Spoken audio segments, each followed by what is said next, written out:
When you rent a home, you have either a tenancy agreement or a license to live in the property. Both tenancies and licenses can be either verbal or written, but whatever your agreement is, you have certain legal rights as a tenant.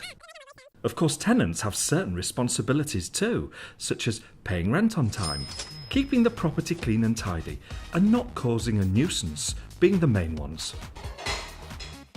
Most landlords will give you a written agreement, but even if you don't have one, you still have rights.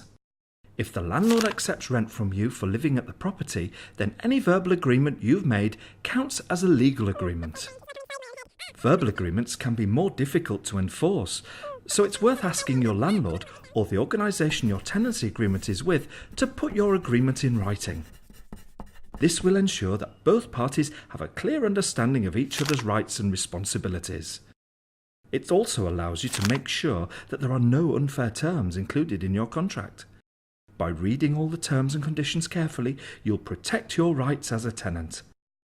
If you have any queries, please raise these with your landlord as soon as possible. In general, your agreement should include the following: names of the tenants, the address of the property you're renting, as well as the landlord's name and address. The agreement will also specify how much the rent is and when it's due, as well as what the rent covers. Water rates, council tax, and some bills may be included.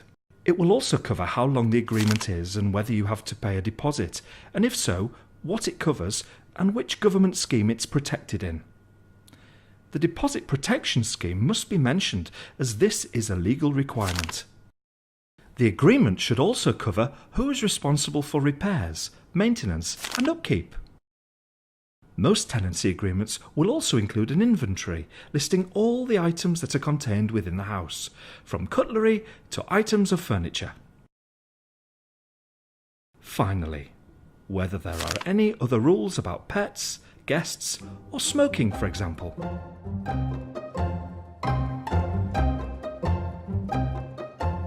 For further advice, get in touch with the on-screen contact.